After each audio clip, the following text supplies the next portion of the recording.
বন্ধু, আমি উঠতে সক্ষম, আমি উঠতে পেরেছি। আর কিছুটা, আর হয়তো আমার 15 থেকে 20 মিনিট লাগবে। আমি একেবারে টপে উঠে বসে পড়ব, টপে উঠে যাব। ঠিক আছে, মনের জোর, সাহসিকতা, এই এই একটা আপনাকে বার্তা দিতে চাই আপনাদের, যে আপনারা মনের জোর সাহস থাকলে পাহাড় কেন, আপনারা অনেক কিছুই ভেঙে গুড়িয়ে দিতে পারেন। বন্ধু, নিজেদের মধ্যে কোনো মাথায় দ্বন্দ্ব রাখবেন না। জীবনে কিছু নেই বন্ধু, কিচ্ছু নেই, জিরো। কেউ কারুর হয় না বন্ধু, শুধু মাত্র আপনি আমার,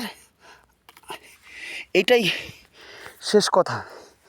এখানে দেখুন, ওই যে আমরা সঞ্জীবনে যে গাছ কিনি না, লোকেরা, মানুষরা বিক্রি করে এনে, আমি এখানে পেয়েছি, অনেকটা স্তর জায়গা পেয়েছি। আমি কিছুটা তুলে আমি এটাকে নিয়ে যাব, কারণ এটা আমি দেখাবো লোককে যে আমি পাহাড়ে উঠেছিলাম, উঠে আমি পেয়েছি, আমি নিয়ে এসেছি।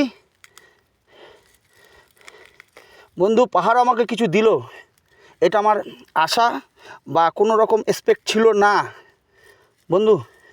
সত্যি যে খাটলে পরে হবে না বলে কোনো অপশন নেই।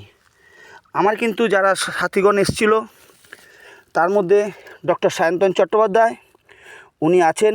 ওনার যাক একটু চেহারাটা ভারী, উনি বেশি দূর আমার সাথে এগোতে পারেননি পাহাড়ে ওঠার জন্য। আমার পেছনেই আছে উনি, ওনাকে আমি দেখাতে পারছি না আপনাদের। আমি চেষ্টা করব নিচে গিয়ে আপনাদের সাথে কথা বলাতে, একটা ভিডিও করে আমি যতটা পাচ্ছি গাছের গোড়া সমেত উপরে নিচ্ছি, তাতে আপনারা প্রমাণিত যে আমি কোথা থেকে কিনে করি, বা এটা প্রমাণ করার দরকার নেই, কারণ আমার ভিডিওতেই আপনারা পেয়ে যাবেন। আমি তুলছি এবং অল্প করেই তুলেছি, ঠিক আছে।